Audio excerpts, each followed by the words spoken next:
Good morning students. तो आज से ना अपने एक नया यूनिट दूसरा यूनिट स्टार्ट करने वाले हैं, दैट इज यूनिट 2। और यूनिट 2 जो है ना that is depends on calculus. And you know what is calculus? Calculus is the study of change. बहुत मजा आने वाला है। जो कैलकुलस का जो स्टडी है ना दैट टॉक्स अबाउट चेंज। ठीक है, यहाँ पर जितने भी चैप्टर्स आएंगे, लिमिट, कंटिन्यूटी, डिफ्रेंशिएशन, इंटीग्रेशन, ये सारे जितने भी टॉपिक्स रहेंगे it will talk about the change. And you know change is a very important thing. यदि आप चेंज को समझ पाते हैं तो आपको डिसीजंस टेकिंग में काफ़ी ज़्यादा हेल्प होता है।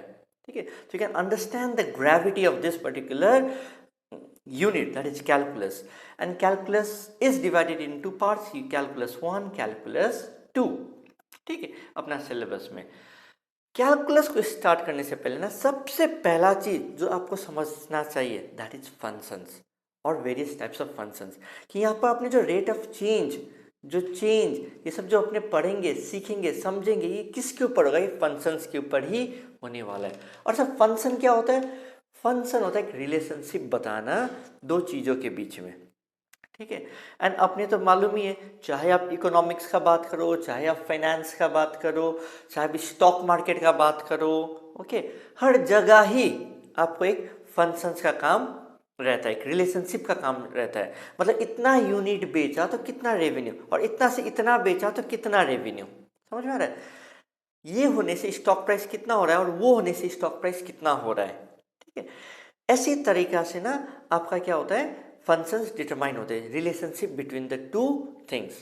ठीक है, एंड बहुत ही मजा आने वाला है। एंड एक दो फंक्शंस तो आप लोग पहले से यूज करके रखे हुए हैं। एंड ये जो पर्टिकुलर चैप्टर जो होने वाला है ना, कोई बहुत ज़्यादा डिफिकल्ट नहीं होने वाला है, क्योंकि आपने मोरलेस क्लास 9-10 में भी हल्का फुल्का इसको किया हुआ है। So without wasting time let's start.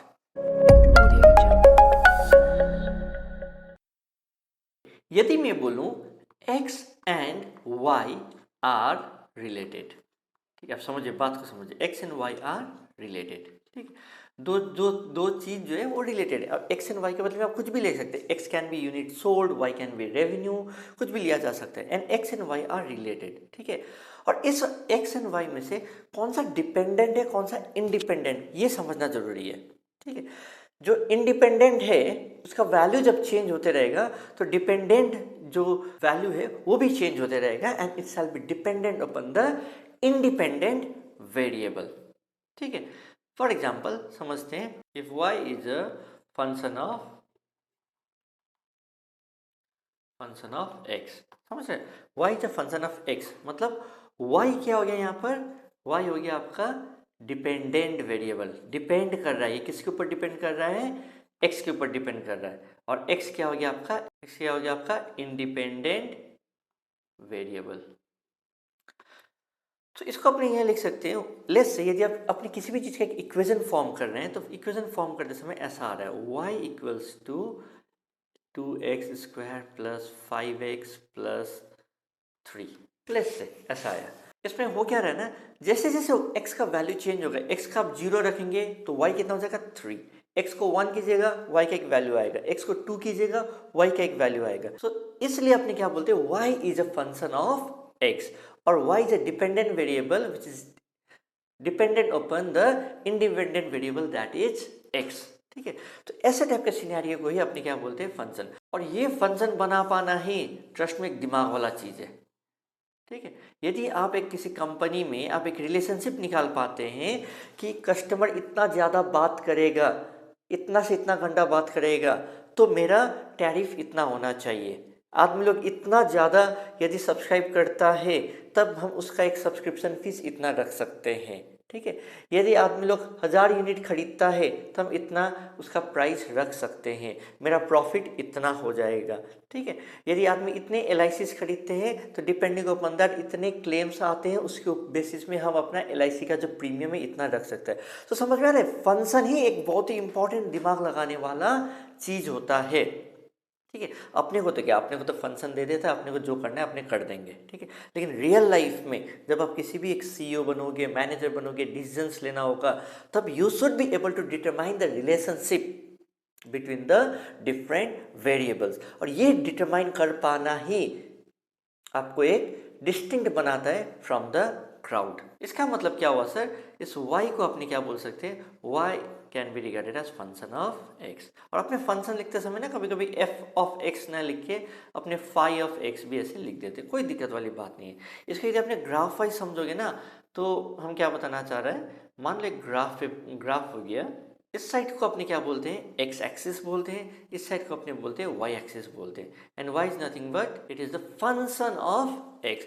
मतलब जैसे जैसे डिफरेंट डिफरेंट वाई का वैल्यू होगा, जैसे 1 यूनिट 0 यूनिट बेचोगे, मान लो इस साइड को हम टोटल रेवेन्यू बता देते हैं, या फिर यूनिट सोल्ड कर देते हैं, यूनिट सोल्ड, तो 0 यूनिट बेचोगे तो टोटल रेवेन्यू भी 0 होगा। अब डिफरेंट डिफरेंट मार्केट में डिफरेंट डिफरेंट सिनेरियो होता है, मान लो परफेक्ट कंपटीशन का, इतना बेचोगे तो इतना आएगा, इतना बेचोगे तो इतना आएगा, इतना बेचोगे तो इतना आएगा। तो इसका मतलब इसका यदि आपने ग्राफ बनाए ना तो समवट लाइक ऐसा टाइप का बन जाएगा। ये क्या चीज़ का ग्राफ बना सर, टोटल रेवेन्यू का। और ये क्या है, फंक्शन वाई, तो हम लोग, और एफ ऑफ एक्स तो हम लोग जनरल वे में लिखते हैं, लेकिन इस केस में मैंने क्या लिखा है, टी आर, इस केस में यूनिट सोल्ड। क्यों लिखा है सर आपने, क्योंकि हम लोगों ने पहले ही ऐसे टाइप के जो नोमेनक्लेचर है यूज करके रखे हुए हैं, तो so that we can understand what is a function. ठीक है, सो वाई बिकम्स द, इस साइड वाला क्या होता है हम लोगों का डिपेंडेंट, इस साइड क्या होता है डिपेंडेंट, और इस साइड क्या होता है मेरा इंडिपेंडेंट। ठीक है, so I hope you are getting the clarity with what is function. It is the relationship between two variables, one being dependent, another being independent. यदि अपने functions का types के बारे में बात करें ना, there are various types of functions, odd functions, even functions, implicit function, explicit functions, polynomial functions, rational functions, irrational functions, logarithmic functions, exponential functions। ठीक है, ऐसा कोई सीमा नहीं है, single valid functions, multi valid functions, अपने को इतना नहीं करना है, सब करने बैठेंगे तो हो गया फिर। ठीक है, अपना जो सिलेबस में जो जो देके रखा हुआ उसी को ही करते हैं। सबसे पहला क्या है आपका सिलेबस में, लीनियर फंक्शन। तो लीनियर फंक्शन मतलब क्या, लीनियर फंक्शन एकदम सिंपल सा बात है सर, एक ऐसा फंक्शन जो कि यदि आप ग्राफ में बनाओगे तो एक सीधा लाइन बनेगा, सिंपल। ओके, तो लीनियर फंक्शंस जो होता है ना, उसको यदि अपने यदि समझे तो ये इसको कोई भी function which can be expressed written in the form of a x plus b, this is nothing but a linear function. ठीक है, उस हिसाब से सर क्वाड्रेटिक फंक्शन क्या हुआ तब तो फिर। ठीक है, क्वाड्रेटिक फंक्शन क्या हुआ, क्वाड्रेटिक फंक्शन में क्या होता है, क्वाड्रेटिक फंक्शन में आपका यहीं पर जो एफ ऑफ एक्स है ये क्या आ जाएगा आपका a x square plus b x plus c. यदि इस फॉर्म में यदि आप लिख सकते हो तब इसको बोलते हैं क्वाड्रेटिक फंक्शन। तो लीनियर फंक्शन में ना एक्स के ऊपर कितना पावर है, यहाँ पर 1, ठीक है, और यहाँ एक्स के ऊपर कितना पावर है 2। ठीक है, आपको समझ में आया लीनियर क्वाड्रेटिक। नेक्स्ट समझ में आता है आपको polynomial function. Sir polynomial function में ना आपका यही जो फंक्शन है, ठीक है, यहाँ पर 2 से जब ज़्यादा चला जाता है तब इसको अपने बोलते हैं पॉलिनोमियल फंक्शंस। तो मे बी ये a x to the power 4 plus b x cube plus c x square plus d x plus, आप ऐसे भी लिख सकते हैं, ठीक है, डी एक्स प्लस पी। तो यहाँ पर क्या आ गया 4 3 2 1। तो हाईएस्ट पावर वेरिएबल का कितना है 4 है, ठीक है, 3 रहे तो क्यूबिक, 4 रहे तो ऐसे करके डिफरेंट डिफरेंट टर्म्स आते रहेंगे। बट यस, हम लोग लीनियर और क्वाड्रेटिक बोलते हैं जब इससे ज़्यादा हो जाता है, we can call it polynomial function. In fact linear function is also a polynomial function, ये क्वाड्रेटिक भी पॉलिनोमियल फंक्शन है। सारे ही फंक्शंस यहाँ पर जो दिख रहे होंगे जहाँ पर एक वेरिएबल का कुछ पावर्स रहेगा वो क्या है पॉलिनोमियल फंक्शन है।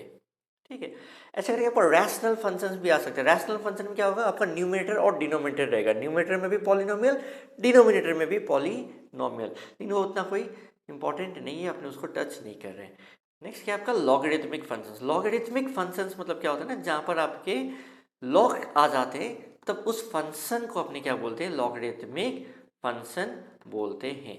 जैसे फॉर एग्जाम्पल आपका फंक्शन ऑफ एक्स करते समय 2x प्लस लॉग एक्स आ गया, तो ये जो फंक्शन हुआ ये क्या हो गया लॉगरिथमिक फंक्शन हुआ। और नेक्स्ट क्या है आपका एक्सपोनेंशियल फंक्शन। ये सब उतना इंपॉर्टेंट तो नहीं है, लेकिन ठीक है एक वीडियो दे दिया इसके ऊपर, ठीक है, बस ये समझाने का इंपॉर्टेंट था मेरे लिए कि फंक्शन ही जो होता है ना, आपको लेटर ऑन जाके आपका जो एक बिजनेस में आपका जो आप क्लर्क बनोगे या सीईओ बनोगे ये डिफाइन करने वाला है। ठीक है, नहीं तो ये डिफरेंशिएशन, लिमिट, उमिट ये तो कोई भी कर लेगा, कोई भी छोटा मोटा मैथमेटिशियन कर लेगा, लेकिन फंक्शन एक रिलेशनशिप निकालना वो दिमाग वाला चीज़ है। एक्सपोनेंशियल फंक्शन क्या हो जाएगा आपका, जहाँ पर आपका ई रहता है, ठीक है। एफ ऑफ एक्स में आपका एक्सपोनेंशियल फंक्शन जब रहता है, ई टू द पावर एक्स, ये सब जो रहते हैं, इसको अपने बोलते हैं एक्सपोनेंशियल फंक्शंस बोलते हैं, e to the power 2x, this and all. Okay, so ये कुछ टाइप्स ऑफ फंक्शंस थे जो कि सिलेबस में था, आपने कवर अप भी कर लिए। आपको समझ में आया मैंने ये टॉपिक को क्यों इंपॉर्टेंस दिया और क्यों समझाने का कोशिश किया थोड़ा सा, ठीक है, ये फंक्शंस वाला टॉपिक को। सो आई होप ये फंक्शंस क्या होते हैं, dependent, independent, types of functions, ये सारी चीज़ें आपको क्लियर हो गए। And please do like, comment, share and subscribe to the channel.